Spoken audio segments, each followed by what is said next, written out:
الآن سنشاهد رسم هذا المنظر من البداية للنهاية إن شاء الله تعالى، وسنشاهد أيضا كيفية دمج وخلط هذه الألوان المتناغمة، اللون الأصفر مع البرتقالي مع البني مع البنفسجي، ونشاهد كيفية وضع هذه الأضواء الساطعة وكيفية إظهارها ونصائح رائعة في الرسم والفن التشكيلي.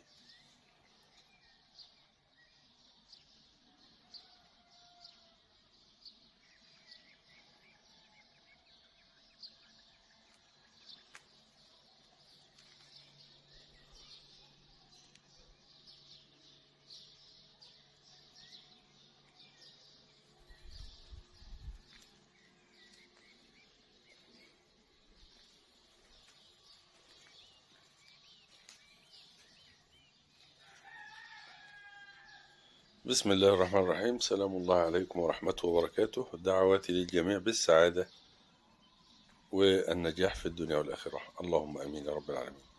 اليوم رسم منظر فيه أضواء رائعة وتفاصيل مهم جدا إن احنا نشاهدها بالنسبة لنا كمهتمين بالرسم والفن التشكيلي. السحابة والسماء تتعامل بشكل رائع وسريع جدا المرة دي. شاهد الخطوات. ادينا اللون الداكن اللي هو الرصاصي الموف، وخد بعده اللون الكشميري وادى اللون الاصفر، وهنبدأ ندمج الالوان في بعضها بعد ما حطينا الابيض كمان بعد الاصفر، وبضربات الفرشة كده الالوان الظل بياخد من الضوء والضوء بياخد من الظل، بتدينا تشكيلة السحب الرائعة اللي احنا شايفينها دي، ولسه هنشوفها بعد ما ننتهي منها وتخلص. والجبل البعيد واخد باللون الطوبي أو الكشميري أو البني الفاتح بهذا الوضع، وسايبين الجزئية اليمين دي مضيئة جدا، وهنضيئها أكتر وأكتر بعد ما الألوان تجف، وهنفضل نضيء في الأجزاء المعرضة للضوء لحد ما تحس إن المنظر بالفعل مضيء، وهناك إضاءة ساطعة وشمس ساطعة.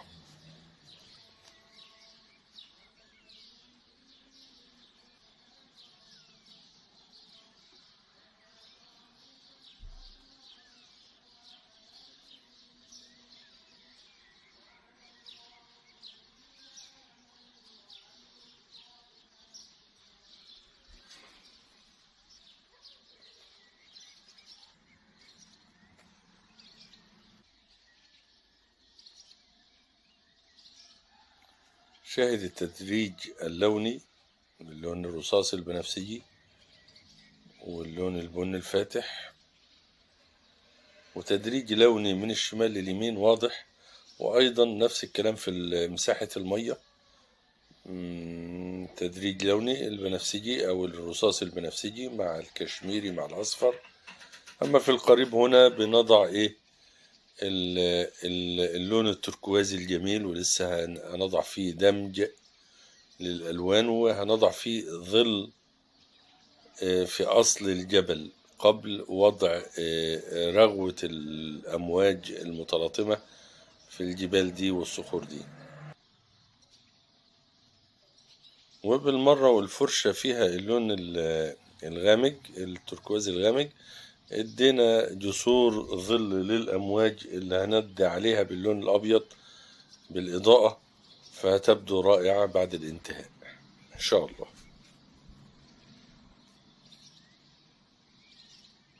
وهنا اللون المبدئي للرملة اللي بعد كده هندي عليها تشكيلة ألوان رائعة باللون الفاتح خالص الأبيض، وندخل برضو اللون البنفسجي تدينا أضواء في الآخر. لاحظ معايا كيفية وضع الألوان ودمجها في بعضها وهذه الدرجات الرائعة. أما هذه الجزئية من الجبل بنضع اللون البنفسجي الرصاصي مبدئيا، وبعد كده هندي عليه بنفس اللون، ولكن بنحط عليه أبيض يكون مضيء شوية، ولكن هننتظر لما الجزئية دي تنشف علشان التأثيرات إيه تظهر فيها. أما الجزء القريب من الجبل وضعنا جسور الظل اللي محددة صخور الجبل نفسها وتقسيمات الجبل، وبعد كده باللون الكشميري أو البني الفاتح، وبدأنا نملى بقية الجبل. والجسور اللي احنا وضعناها دي هتبدأ تفصل بين الصخور وبعضها، وبنظهر الكلام ده أكتر بعد ما بندي الألوان المبدئية والجزئية دي تجف أيضا. يعني ما بنديش الملامح، بننتظر وبنصبر على الملامح لما الألوان تشد شوية حتى تقبل الألوان، يعني الألوان حتى لا تندمج الألوان في بعضها، يكون في تباين. إذا كان لون فاتح إذا كان لون غامق بنضعه بيكون ظاهر. وطبعا حتى الجبل البعيد ده يعني ادينا جسور ظلية مبدئية كده ونتركه لحد ما يجف كما قلنا. نفس الكلام بالنسبة للجزئية اللي على الشمال دي، بندي جسور ظل سريعة، وباللون البني الفاتح بندي بقية الجبل. طبعا هندي لسعات ضوئية في الجزئية اللي على الشمال دي لأنها هي اللي مستقبلة الضوء بشكل رائع جدا. في النهاية نتابع مع بعض ونشاهد هذه الخطوات وهذه المراحل.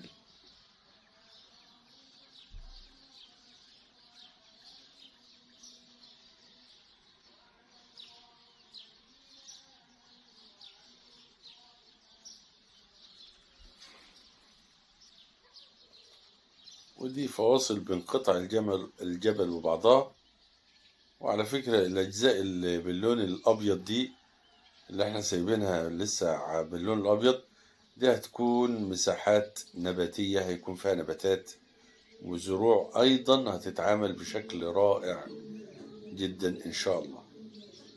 الآن بدأنا نضع أمواج المياه البعيدة، وبنضيء يعني الجزئية اللي بعد الصخرة اللي هي في الإضاءة ورا الجبل بنضيئها أكتر هكذا.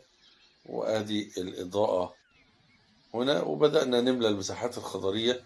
طبعا السماء دي لسه ما خلصتش، لسه نرجع لها تاني هنضيء فيها أكتر. وأطراف السحاب هنضيئها بشكل عالي جدا، ولكن في النهاية بعد جفاف الألوان بشكل مناسب يعني.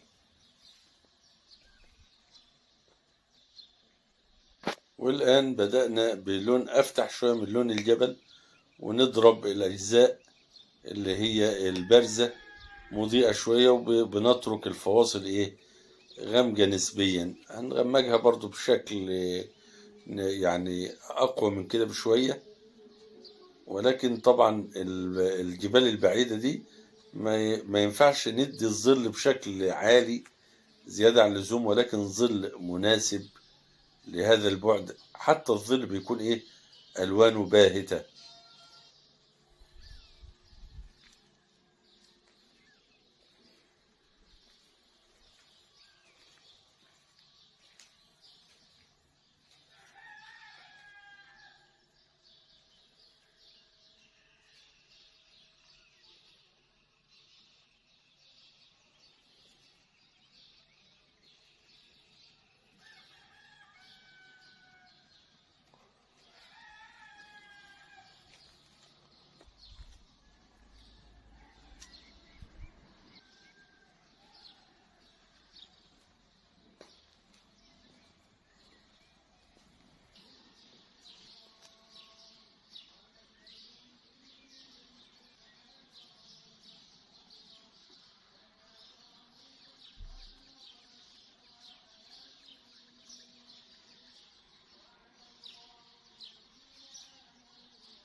أما أضواء الرملة اللي معانا دي هتتعمل طبعا. الرملة وتأثير الخطوات اللي كانت فيها بتتعمل بهذا الأسلوب. شاهد معايا كيفية وضع هذه الضربات. وطبعا هنحط زي ما الآن بنضع أضواء الأجزاء العالية المرتفعة في كل جزئية في الرملة. وهيظهر ده معانا جدا لما نضع الظلال. الظلال هتوضع باللون أيضا لون بنفسجي رصاصي في كل حفرة، في كل يعني غرزة من غرزات الرمل دي هيتعامل اللون الرصاصي. هيظهرها جدا، ولكن بعد ما نضع ظلال النباتات دي التأثيرات دي هنرجع لها تاني. كل العناصر دي هنرجع لها تاني بالإضاءة الأعلى، والأجزاء اللي عايزة ظلال هنرجع لها تاني. نتابع مع بعض.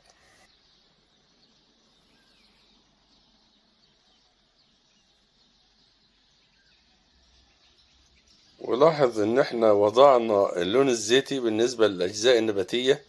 وضعنا اللون الزيتي في بعض الأماكن اللي هي الأماكن العميقة والأماكن المظللة المظلمة، وبعد كده بلون زيتي أفتح شوية بدأنا ندي ألوان مبدئية. طبعا النباتات دي هنرجع لها تاني بالأوراق الأفتح من كده كمان، اللي هتبين معانا الأغصان، وتباين الكتل النباتية بالأضواء اللي هنضعها. ولكن دي كما تعودنا دي ألوان مبدئية. حتى يعني في الألوان المبدئية وضعنا ضوء وظل زي ما احنا شايفين، ولكن الضوء اللي احنا وضعناه ده ضوء مبدئي هنزوده تاني.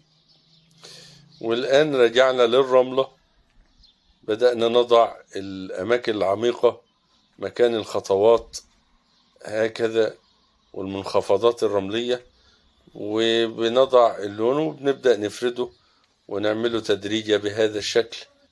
درجات لونية رائعة. اللون الموف مع الأصفر مع البرتقالي بيشكلوا شكل رائع بالإضاءة والتدريج اللوني.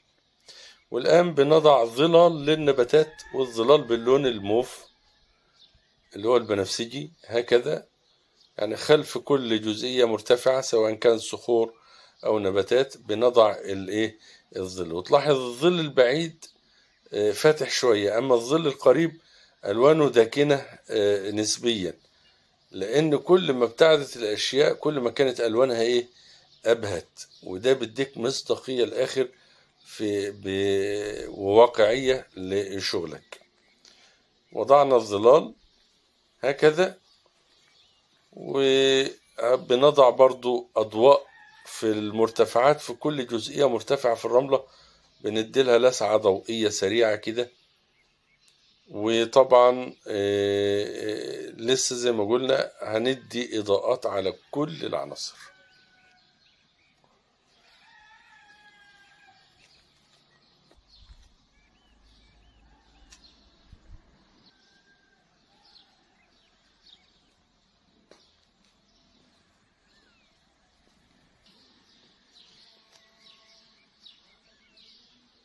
والآن هنبدأ ندي أضواء النباتات. ولكن تلاحظ حاجة مهمة جدا، إن أنا في النباتات اللي هي في الظل بعيدة عن مصدر الضوء هتلاقيني يعني بدي إضاءة بلون أخضر، ولكن أخضر يعني فيه الزرق، فيه الزرقة، أخضر فيه الزرقة.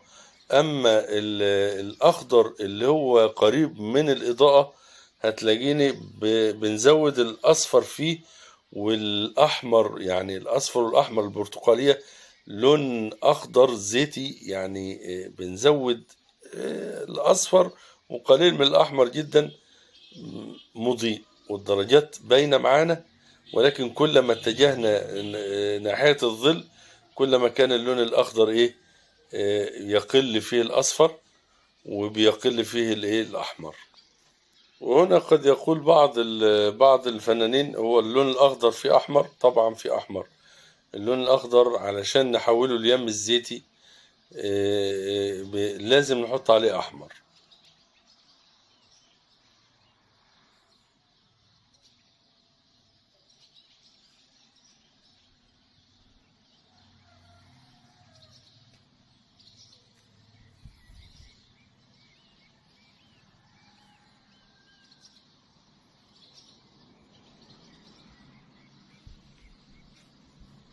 والآن هنبدأ نزود الإضاءات. احنا خلاص في ختام المنظر، ولكن في بعض اللمسات كده بسرعة نزود الإضاءات. الضوء بنزوده أهو، ولسه هنزوده كمان وكمان هكذا.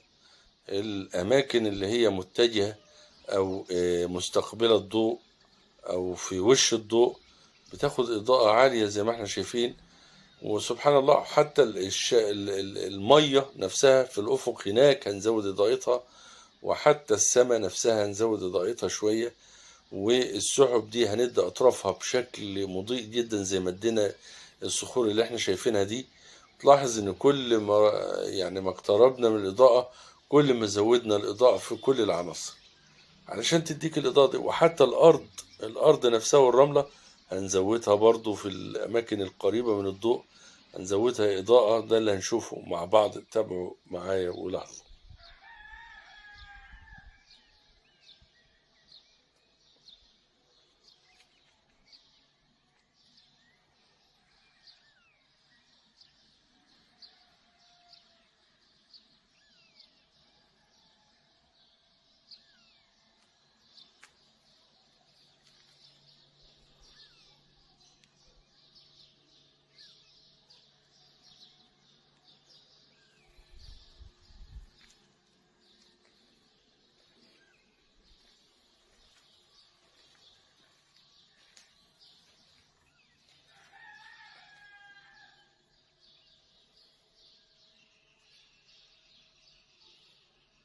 هكذا بنزود الإضاءة هكذا.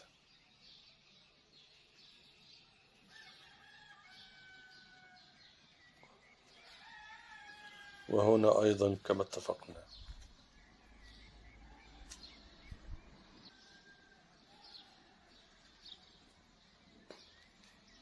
وحتى هذه الجزئية من الجبل المظلل بنزود أيضا أطراف الجبل القريبة من الضوء بهذه الأضواء.